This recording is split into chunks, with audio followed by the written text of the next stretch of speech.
Hey, and welcome to another Main Contain Fishing podcast. As always, in network with Paddle and Fin Network. Make sure you like, subscribe to everything on social media.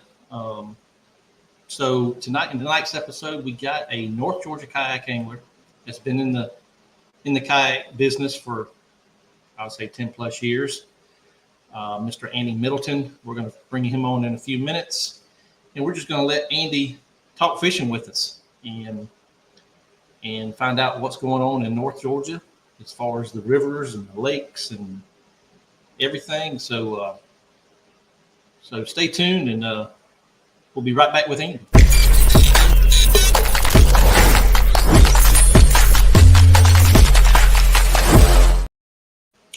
What is up, Mr. Middleton? What's going on, Daniel? How are you? Doing well, sir. Doing well. So, hey, thank you for joining the Main Contain Fishing podcast tonight for just an episode of good old Georgia fishing, man. Well, thanks for the invite. Glad to be here.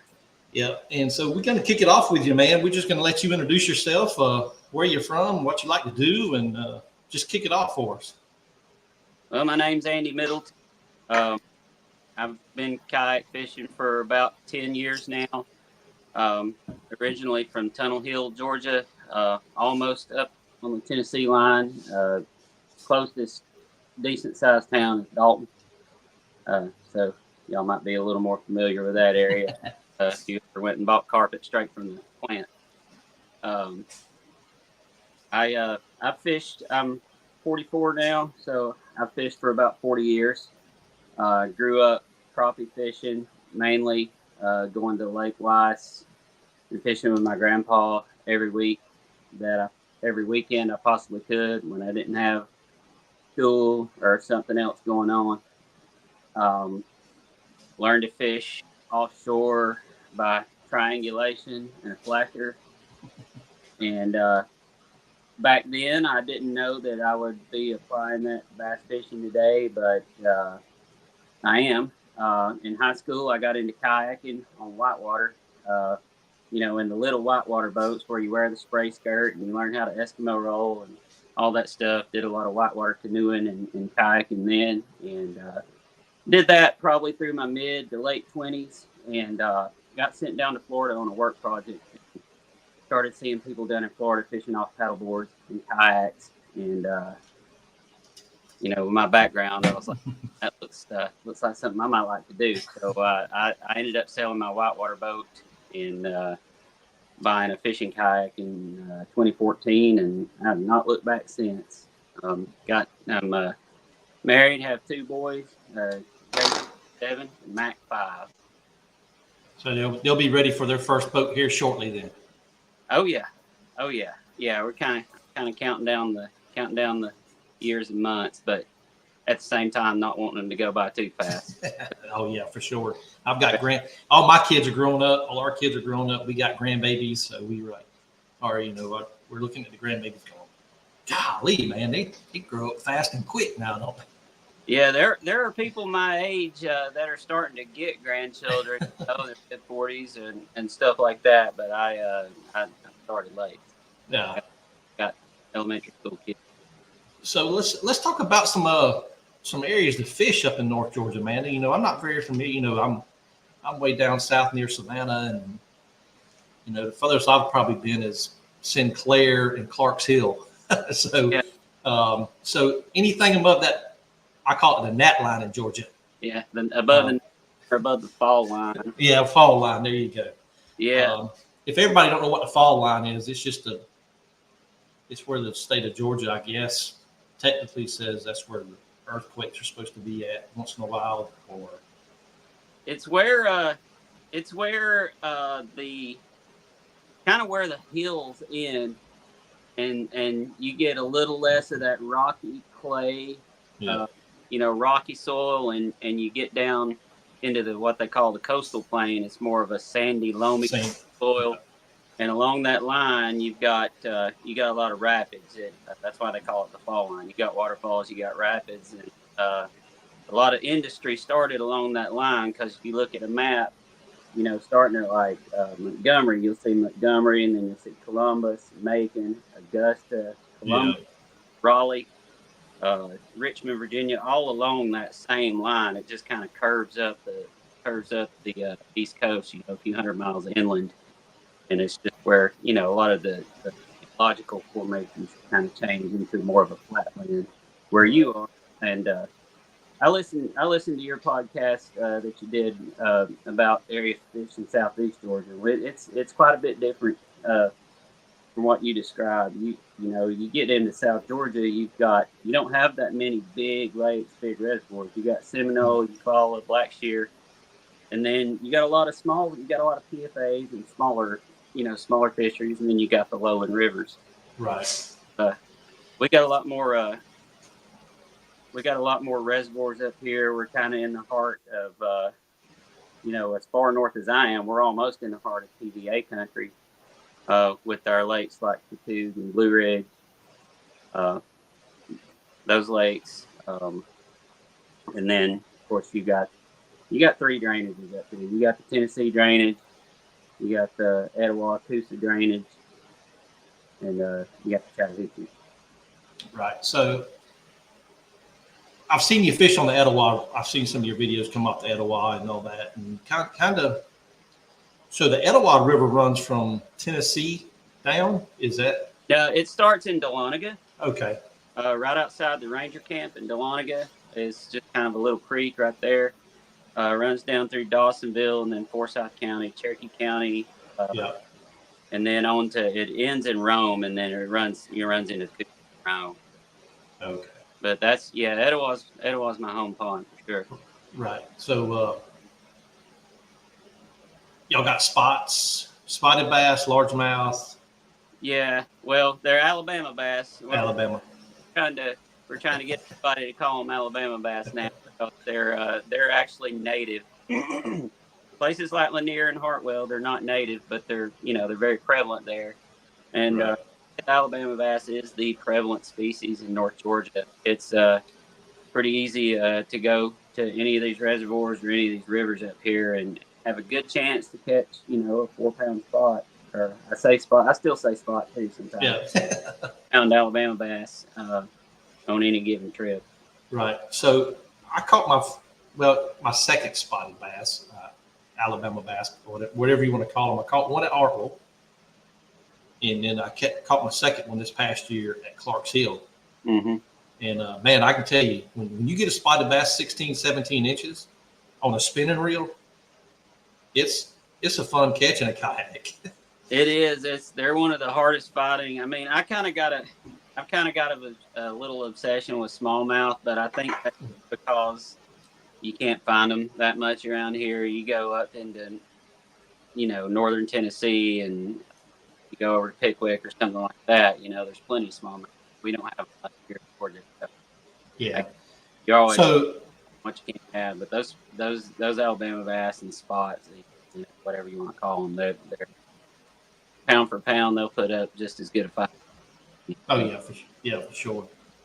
Talking about the smallmouth, they got them in Lake Chattahoochee up there, right? And not anymore. No, the Alabama bass have outcompeted them and just decimated everything. Oh, okay. There are a few left in Blue Ridge, and they're trying to start. They're doing a stocking program in Blue Ridge, but I don't know how it's going to do with how aggressive the Alabama bass. So let me ask you this, Andy. You've been around the fishing industry a lot and fished for a lot of species here in Georgia. Mm-hmm. So why is the Alabama bass / spotted bass kind of hurt the other species? Or is it because of food, or is it just because they're so? Well, they are aggressive. I mean, every you would consider, most species of bass you would consider like an alpha predator in the lake system, but there's something about the Alabama bass that, one, they are very aggressive. They're just voracious feeders. That's one reason they're catch.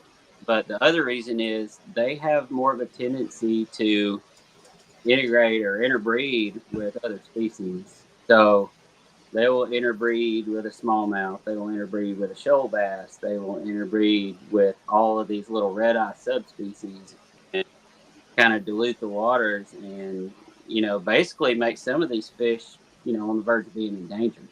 Right. Just like the shoal bass, you just mentioned the shoal bass. That's the only bass in the whole United States that you can only catch in Georgia. And my understanding is from some biologists I've talked to and some other people is they actually pretty much put a bounty on them fish in the Chattahoochee and the Flint, or just the Chattahoochee. Chattahoochee and Flint, probably the Okmulgee too, and maybe even the Savannah, because you got them messing with the Bartram's bass. Right. Yeah, a lot of the biologists are encouraging harvest on the Alabama bass in waters where they're not. You want to talk about their native waters. You got the Etowah and the Coosa, you got Carter's Lake, you got Allatoona and Lake Wise. They're all native to there, so it's all good. But anywhere else, not. Yeah, they're just floating downstream. We hadn't seen a whole lot of them implement into the Ogeechee River Basin or some of the smaller rivers like the Canoochee or the Hoopie. I'm pretty sure there's probably some up in the upper that feed them rivers, but we hadn't seen any down this far south. Not even in the Savannah River. I have fished a lot of Savannah River in the bass boat back in my day, back from Port Robbins, which is in Scriven County, down towards the coast. So hopefully we won't see an influx of Alabama bass. Yeah, you got some. I mean, there are some mixed in with those fish there in Augusta. Yeah. I'm just below Augusta, below Evans. I'm not really familiar enough with where the man-made bass are. Right. It's hard for me to do that, but I've heard reports of them, being in Sinclair and of course in Okmulgee below Jackson and stuff. But, that's getting into that Altamaha Basin. Yeah. Yeah. So, yeah, I just wanted to kind of pick your brain right there, real quick about Alabama bass. I always want to call them spotted bass. Yeah, I mean, any tournament, you watch any MLF or Bassmaster tournament, either your announcers they're at Smith Lake, they're calling them spots. The Smith Lake tournament, that eventually they're going to have to train themselves. If they want to raise awareness about this, they're going to have to train themselves to, Yeah, because isn't there a Kentucky strain as well? Isn't there a construction? Yeah, the true spotted bass is a native of the Tennessee River, right? Mississippi River. So, Ohio, Tennessee, Mississippi, Ohio, all that drain. Gotcha. Okay. So, kind of give us a little background on you were talking about the intro a while ago when you were introducing yourself about whitewater kayaking led you to the fishing side of kayak. So right. Kind of give us a little talk about that, and just kind of, because I've never whitewater kayak or rafted, so I'm not familiar. Yeah. Yeah, I mean, it's just something I picked up in high school through a club that we had, an explorers club that we had in high school. I had one of the teachers at my high school, Dr. Howard. He was instrumental in getting me into the outdoors. So we took all these trips, me and some buddies and the chaperones. We would go out on these explorer trips, and we would canoe or kayak or go backpacking or camping, all this adventuresome things. And I just kind of gravitated toward the whitewater boating lane, I guess, and got into it in high school, and off and on. Never got really, really good at it. Never did any really big water. I think I've ran one Class 4 rapid in my life on the Toccoa. Never did the Ocoee where they had the Olympic whitewater events when it was in Atlanta. I never did anything on that big of a scale because my Eskimo level was not good enough. You know, it was not, you know, I could hit it every once in a while, but it was not. So that's not a river you want to toy with. Right. You don't have a good roll and excellent power. But Gotcha. that being said, I learned enough to know the dynamics of a river. A lot of that stuff that I learned about how to read a river back when I was learning how to navigate it in a whitewater kayak kind of translated over into fish habitat. As far as like current breaks and things like that, eddy scenes, you know, where to target on a river. And naturally, I became a little bit more of a river rat, but having grown up on a lake, you know, I can do, Right. you know, fishing somewhere on flat water. Yeah. So talking about river fishing, I've done a lot of river fishing down here, and you're talking about eddies and swift water coming around bends and Mm-hmm. how you get one tree fall down, you got all that stuff packed up, and that water's running across there, and you're trying to navigate it coming downstream. And I've Mm-hmm. seen, I've heard and seen videos of people, getting washed up there and get flipped over and just don't come out of it.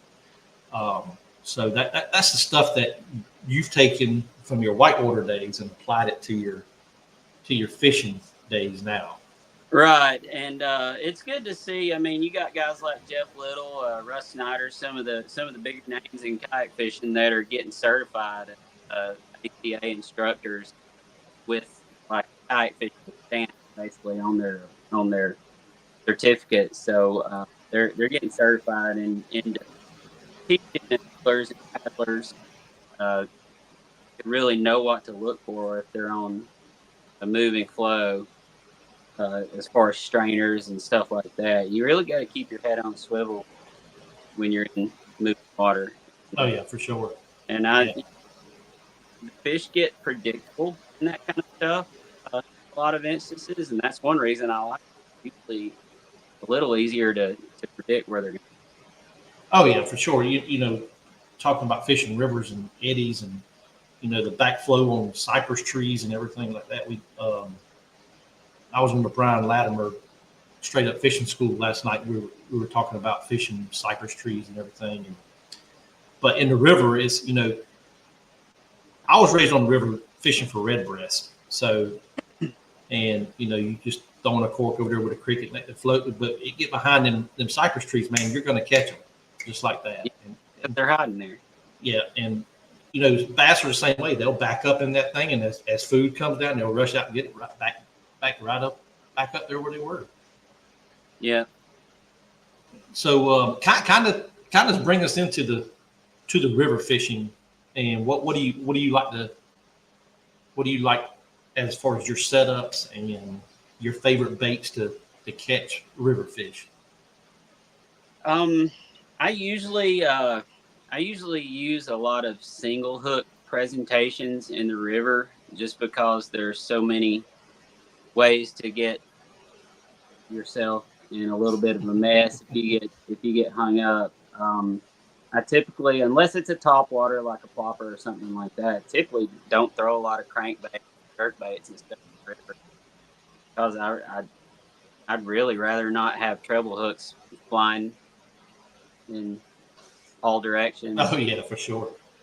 Whether it's back at me or so I like a buzz bait a lot. I like a spinner bait a lot, and I like either a jig or a shaky head or a Texas rig. It's just some sort of plastic or some sort of bottom bait, and then something to power fish with. Yeah. So yeah, we fish. I fish with a lot of spinner baits. Like you said, I don't do a whole lot of treble hook stuff in the river, just because of you throw it over there and you really didn't get hung up on a tree under submerged water and all that mess. I'm like, no, I ain't dealing with all that. Now I will say on some of the wider river, I mean we got some skinny stuff up here, where wide as your kitchen, something like that, where you can cast across it, 2 or 3 times. But that's the ones where I'll kind of shy away from the treble. But if it's a wide river like this, or if it's Chattahoochee down around West Point, you got these wide shoals and large expanses where you're not necessarily casting into a flow down. I'll tie a weight back. Gotcha. So did you get the opportunity to go down to Thompson and fish with Drew Gregory and his kayak adventure series?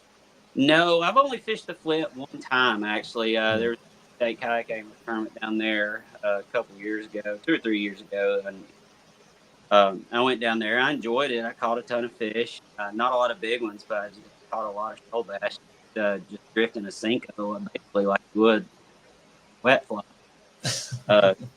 In one of the rivers up here for trout. I mean, you just throw it up the ripple and let it drift down until you hear it. That's right. And I always like to drift, just throw it out there and let it drift down and see the line tick a little bit.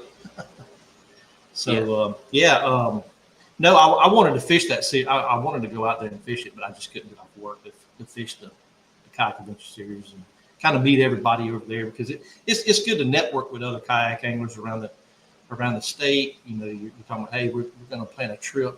There's 6 or 7, 8, 10 of us going to plan a trip to the Flint for this date. Can you get off? And kind of just network and just kind of meet people and just talk and kind of, hey, y'all come down to Savannah. We'll go hit the Ogeechee River or whatever, Yeah, that's the best things about the sport. You meet people you become friends with and network with. It's one of the cool things about the sport for sure. I had such a front-loaded tournament schedule this year, as far as like February, March, April, May.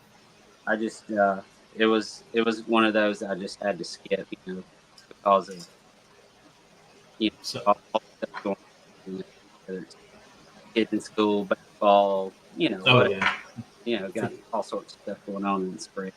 Yeah. So, talking about tournament fishing, so what did you fish this past year? What tournament scene did you get in, and how'd you do? I'd almost rather talk about last year more than this year. Well, let's go into last year. Let's go into last year and then kind of progress to this year. How about that? Let's do that. Okay.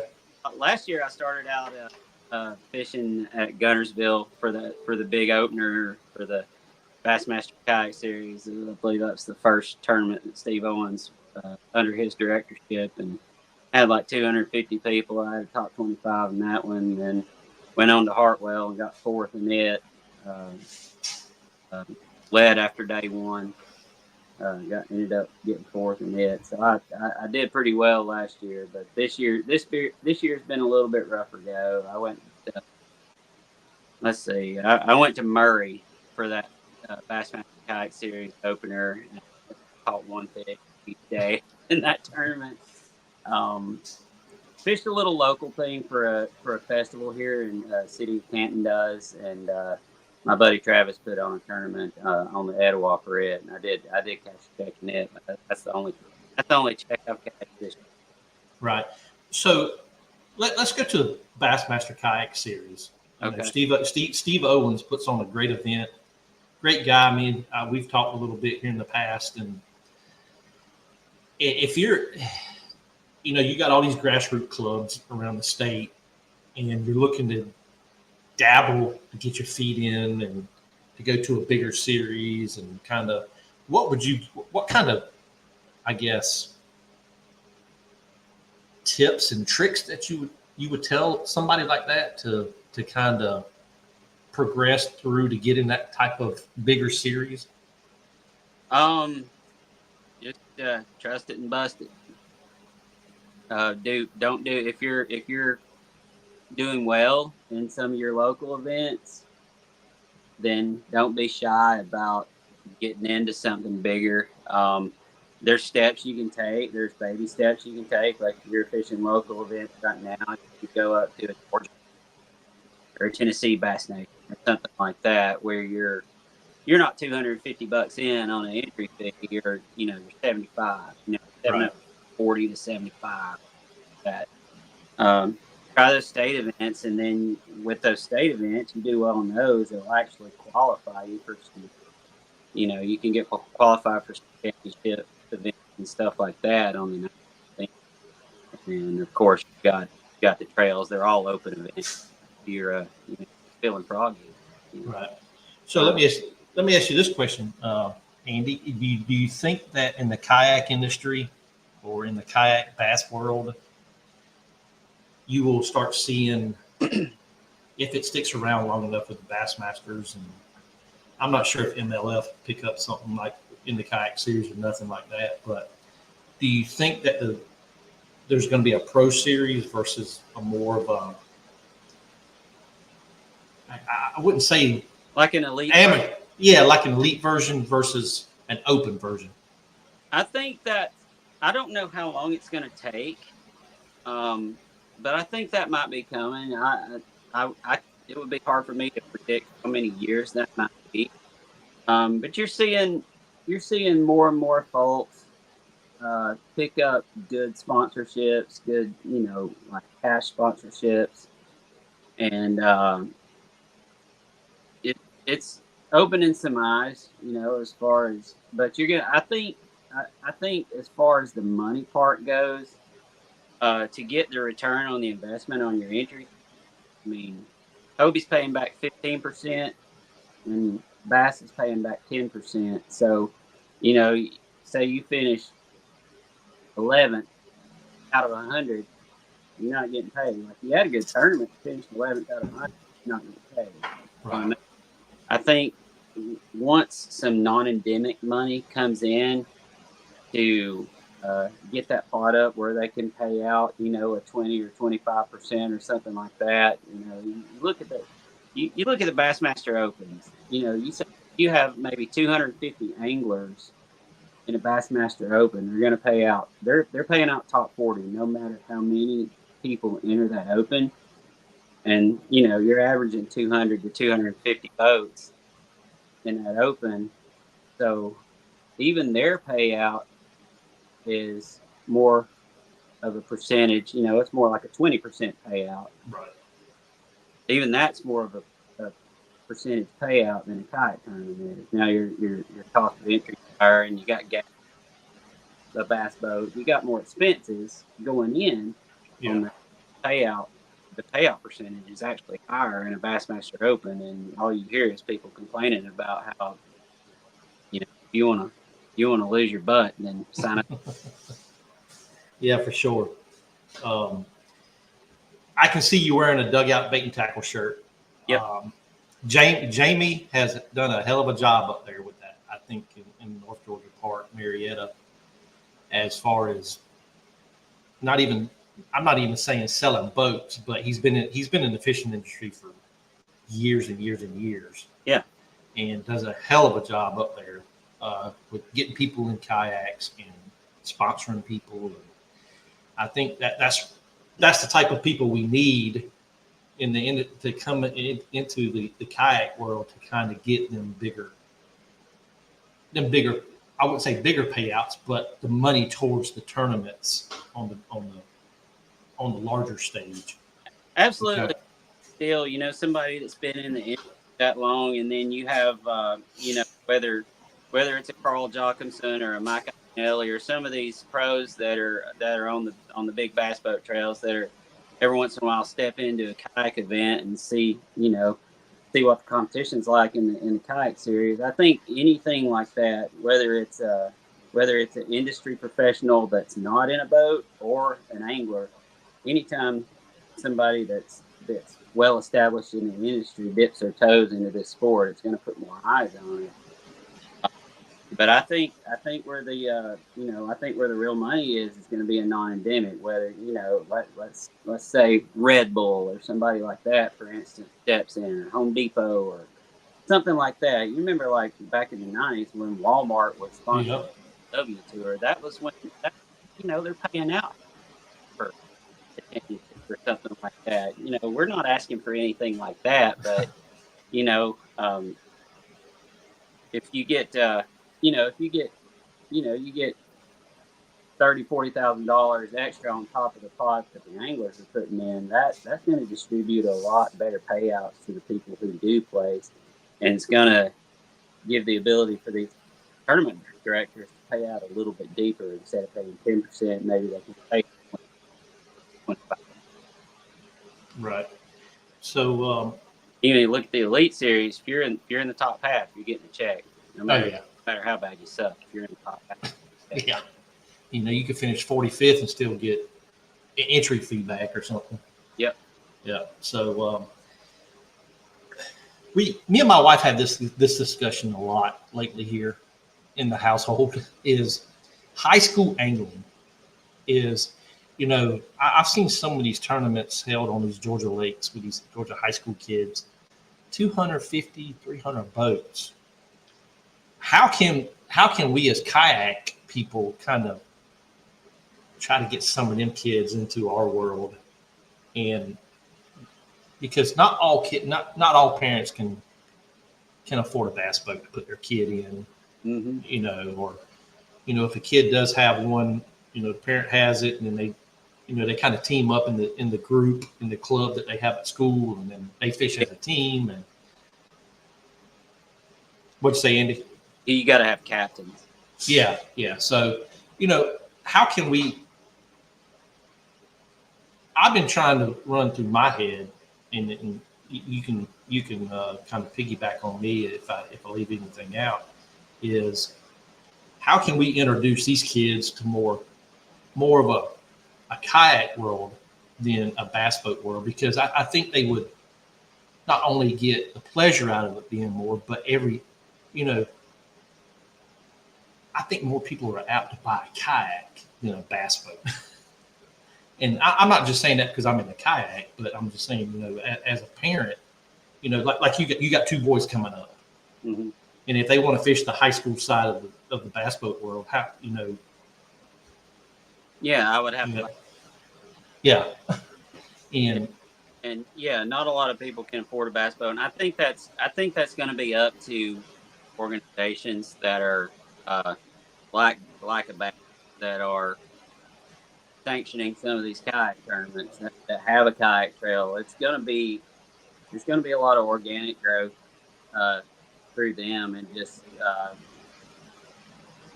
when they have a live stream, whether it's an open or an elite, every once in a while they'll show a highlight or make mention of the kayak series. right. I think that's the only way, really, to put the public eye on it through these organizations that are well established. Right.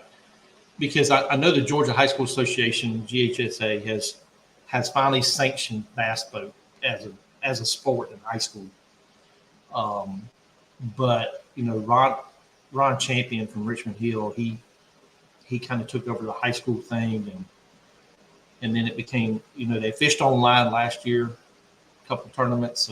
I didn't keep up with it very well because I was working and process of moving and things like that. So, but I think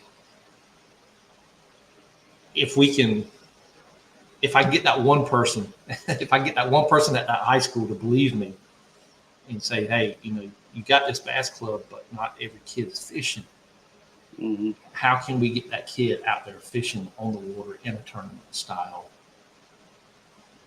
Yeah, I mean, it's hard to say. It's hard to say because I know we had the Georgia High School kayak fishing that Freddie Garza was a big part of. Yeah. For a little bit. That was kind of going somewhere, but it's not. It's not sanctioned. It's not GHSA or anything like that. So maybe if you get, it's just going to have to get more eyes on it. Right. Somebody at state level sees that and sees that it's a viable opportunity to get more kids into another sport, and maybe it happens. Yeah, because it could be a mixed sport. It's not just geared to males or females. Right, and that's Christine Fisher's on the circuit, and and so there's a lot of females that kayak bass fish. These big tournaments, and and even the state level and into the grassroots level. So I think it's just something that I wanted to kind of throw out there on a podcast that everybody's listening, going, holy crap, he just stirred the pot a little bit. But yeah, all these kids want that are in these bass boats and they want to go to the college level to fish the college level and then go on to be an elite, bass open, stuff like that. But I think we're leaving some little parts out where things can grow and kids can grow into a sport that they would, dad loaded the kayak in the back of the truck and they go to Lake Guntersville and fish a big tournament, or Lake Caddo down in Louisiana, stuff like that. So yeah, there's a lot to think about when you start thinking about sanctioning a new sport or anything like that. There's so many moving parts to it, as far as cost of entry. Once it's a sanctioned sport, who's supplying the boats? What are we doing about entry fees? What are we doing about payouts? You can't. Right. With college is wide open now. You know that. Oh yeah. Just by turning on ESPN and do them talk about the transfer portal and all that. That's a whole nother can of worms. But yeah, it's just a lot. It's a lot to think about, and it's honestly not something I've put a lot of thought into as far as high school kayak fishing. But when my boys turn 15, that may be something to think about. I've already got it kind of in the back of my head that eventually, when they get old enough, I'm probably going to try to get a bass boat. And it's gonna be easier to teach them from a bass boat because I can stand there on the front deck with them. Yeah. And we can look at the graph together, and we can, I can say, hey, put on this trolling motor pedal and see what it feels like. Make it yes. point, and that's harder to do if we're in separate watercraft. That's right. Yeah. Certainly, you got more hands-on being up there with them, And that's what my grandpa did for me when I was in his little fiberglass, fishing ski barge out on Lake By, 16-footer with like 35 on it. Like, I'm driving a boat at like 8 years old, and then I'm 13. I'm on the trolling motor, and I can read a flag. I know the difference between brush and fish. I know exactly where the ledge we want to fish is. Right. Yeah, but going back to old school days, the old flasher you're just talking about, my granddaddy had one of them on his boat, and I'm like, what are you looking at? And but that's another thing that's going to have to be thought about, being as separate crafts and not being able to be right there with them to teach them, say, hey, okay, this is what you're looking at on the graph. This is standing timber. That little speck right there is a couple fish, things like that. So it was just something that we were talking about around the dinner table the other night. And I said, you know what? I'm going to bring this up to Andy. Andy's been around the world, in the kayak world, for a minute. So I was just, for all my listeners or whoever listens to this podcast and sees it on YouTube, if y'all have any kind of words of wisdom for me to kind of, I guess, bring them over into the kayak world, let me know, man. But yeah, we're gonna push forward, man. And then, I could get on my soapbox all night long. Boat versus kayak. There's so many things out there that you could. There's all sorts of things out there, but ultimately, pros and cons of each one. And I ended up in a kayak because of the 15 or 20 years I'd spent in a kayak on rivers, and I was like, man, it's just like the perfect marriage of kayaking and fishing. It's like two of my favorite hobbies, and now I can do them both at one time. And even in the last 10 years since I got into it, it's evolved a ton for me. I've never dreamed about it. Yeah, I've only been in the kayak world for about 4 years now. I fished out of bass boats and did bass boat clubs and things like that. But it's nothing like grabbing my new canoe, throw it in the back of a truck with a paddle, maybe a couple rods, go slip down in some backwater swamp right here, like 2 minutes from the house, Yeah. and just paddle through it and just fish and just enjoy nature and just stress relief, and don't have to worry about gas and, oh Lord, is my motor going to crank? Things like that. Yeah. I was so hesitant. About motorizing just for that reason, just because there's so much simplicity, innate simplicity that I'm thinking about all this stuff. Another battery, more stuff, mounts, more ropes, all these lines. And it's not, I'm not simplifying anything, but I am getting more efficient as far as covering water. So, I mean, every decision you make, it's got a pro and a con, and for a lake tournament or something like that, the motor's gonna be great. But I made a trip up into Middle Tennessee a couple of months ago. Graph, I didn't take motor. I took my inflatable. I took my Kayak 11. There were times on that little river where I had to pull the drive out because I learned, I learned how to do it when I was 17, and part of me. That's right. And I operate a motor, so but sometimes you just got to just leave all that stuff home, grab a paddle, and just go to some slow moving water, and just I'm gonna take a box of worms with me and some terminal tackle, and that's it.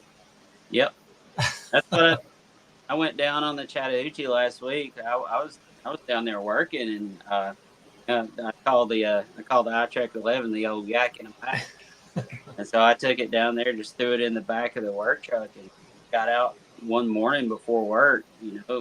Out there at sunrise and worked by like 30. Caught a big largemouth on a rat, and caught a shellback for a cat slam. And that was that. It was a good morning. It was a good, hour and a half, 2 hours that morning, and then I'm off to work. And there was no motor, no ground on that. Like, 137 box had 2 spin baits, 2 buzz baits, 2 wake baits, and then like a couple of shaky. Hey, that's bringing back the simplicity of and I took true kayak fishing. So it's never go wrong just to kind of just get back to the roots of kayak fishing. Everybody's had their spill on social media about, why you adding a motor, why you adding a graph, and like that. Got all up in my feels about all the published launches, motors, and all that. At the end of the day, you do it however you want to do it. You don't want to fish a tournament because the rules that tournament. Right. Go to the river where you're in 6 in the morning launching the cart. Yeah, that's I'll fish either way, as long as I'm on the water, enjoying fishing, no stress, no work, right? Right. Right. But, you want to get those competitive juices flowing every once in a while and jump in a tournament. And, if you want to be competitive in the tournament, then, you got that stuff up the way you whether you think you need a motor or don't need a motor or a pedal drive or paddle or skinny water or big water, fish strength and put it all out there and just enjoy the fact that you're competing in something that you love to do. Right? Grow up playing baseball or football, and you get on up there a little bit and realize you don't have the athletic ability you used to have, and you need to feed that competitive spirit. You need to feed that competitive urge. Good way to do it. Oh yeah, for sure. Yeah, but we like I said, man, thank you for joining the podcast. We're about 45 minutes in. Just one more little topic I want to kind of hit, Andy, with you is the Georgia Bass Slam. Yeah. I know that the state of Georgia, you can catch. Okay, we have a total of 10 species here in Georgia, correct? Correct. Yeah, right. And you only have to catch 5 of the different species in order to to get the Bass Slam, right? Get certificate. Yeah. So I know that you've done it several times, and just kind of give the listeners and the viewers an insight that if you come to Georgia and you catch these 5 species, they're all black bass species, but they're subspecies, and kind of give an insight of what the Georgia Department of Natural Resources has done with this program. Yeah, I think it's a really cool program they've done. A lot of it just revolves around education and conservation. Trying to get people to realize that not everything's a largemouth. Right. And it's like when people think of bass fishing, they're probably going to think of largemouth, most likely. If they're not, like embedded in the industry or do tournaments on a regular basis or go out fishing every weekend or something like that. A casual angler, the bass is a bass. So I think they're trying to raise awareness that we do have a very diverse ecosystem in these different drainages, and just encouraging people to get out and educate themselves and have a good time. They challenge themselves and explore different waters in the state. It's a good program. I mean, I travel a lot. When I'm driving around for work or something like that, I travel a lot. If I cross over a bridge or something, I always kind of need to come back here one of these days and wet a line and see if I can get one of these species. So yeah, there's 10 of them, 10 species. 9 of them live mainly above the fall line, and then you got the little Swanee bass down there in Thomasville and Valdosta. About the only place you can catch them in Georgia. So that's one of the ones that I've not even targeted before. So I've never caught one of them. Right, because it's the Swanee bass, the Swanee River runs across the Georgia-Florida line. You got a couple of feeder rivers. Okay. And form the Swanee somewhere in north central Florida around like Lake City or somewhere like that, and then it runs out. It runs out, I think, into the Gulf, somewhere down on the west coast of Florida. So let's talk about a few species you've caught this year. Kind of gives, certainly you've caught a largemouth and an Alabama bass. Correct. So the Bartram, have you caught the Bartram yet? I've not caught the Bartram yet. I have targeted it once. I was not able to catch one. The 5, I do have my 5 for the year. I have a largemouth, a smallmouth. They still classify the Alabama and the spot in the same category. So that one, and a red eye and a shoal bass. A red eye. So let's talk about the red eye. Okay. So what drainages does the red eye kind of come from? Is that the Coosa and the? Yep, Etowah, Coosa, that Conasauga, all that. Anything that flows into the Coosa River is, if you catch one of the red eye subspecies, it's like a true red eye. They call it Coosa or Coosa bass or something like that, but it's a red eye. Right. So what is a monster red eye? How we're talking about kayak stuff here. So yeah, what would a red eye bass be for a state record in length or anything like that? I don't know. For a trophy certificate, I think it's 13 inches. So that's relatively a small species fish. Yeah, I think you cut out on me, Andy. I'm sorry. 13 inches is considered a. Okay. But yeah, it's kind of neat. I've got a certificate up here on my wall. It used to hang back here, but it's up there. I caught a 25 1/4 inch largemouth out of Canoochee River 2 years ago, and actually got my angler award and entered it and won the grand prize. So it's a good program overall. I think the state of Georgia has. I think it brings a lot of people to the state because there's a lot of people that guide on that Flint River for shoal bass.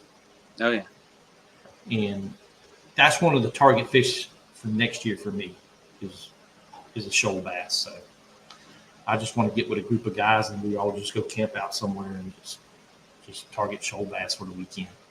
Yeah, it's shoal bass. It's hard to beat the Flint. I usually go to the Chattahoochee to catch mine just because it's a little closer and a little easier. Because the Upper Hooch has them too, up in the mountains. Right. But so yeah, I think it's a great looking fish. You catch spots and catch largemouth, but that pattern on them shoal bass are just amazing to me. How each species has its own different. It's got the markings of the markings of a smallmouth, but the coloring of a largemouth. Right. Vertical stripes and everything. So we got a few more minutes here, Andy. Can you kind of give us a little history on the shoal bass, and kind of why they're only in the state of Georgia? As far as their native range, it's what they call the ACF, the Apalachicola Flint River. Why they're only there, I'm not sure. There was a very interesting. There's a YouTube channel that's just geologists. Geologists get on pontificates for an hour about why there's a vein of coal under this mountain, or why such geological formations. Well, he integrated some fish biology into it in one of his videos. Super interesting. I wish I could. But long story short, the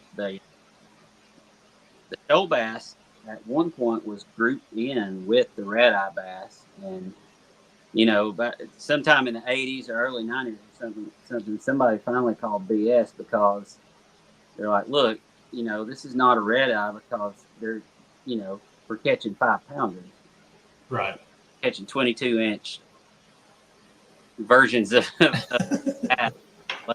Still, let's get out the microscopes and figure this thing out. And so they eventually classify it. Right. But yeah, the native range is the ACF, but you've had them introduced. Okay. Yeah. So yeah, it's an intrigued species to me because being from a state that has them in 2 rivers, and you're like, holy crap, why didn't I learn this when I was a teenager? Yeah, and there's a lot of unique things about it. I mean, if you listen to Drew Gregory, if he has, whenever he has Steve Sammons or one of these biologists on his podcast, you listen to all these crazy facts about it. They'll swim upstream 50 miles or something like that to spawn. It's like a salmon. So yeah, there's a lot of unique characteristics on the unique species.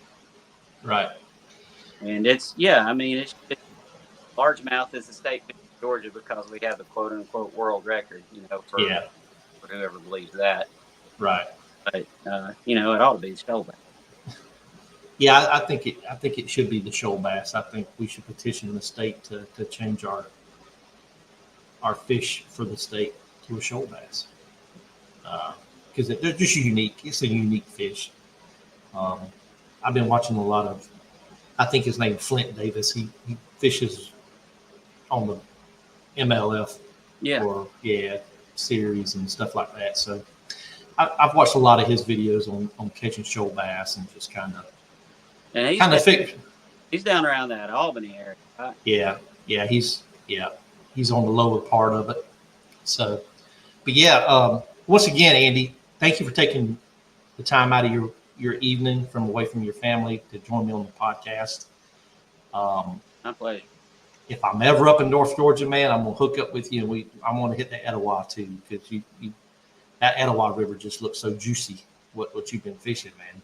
It's very different.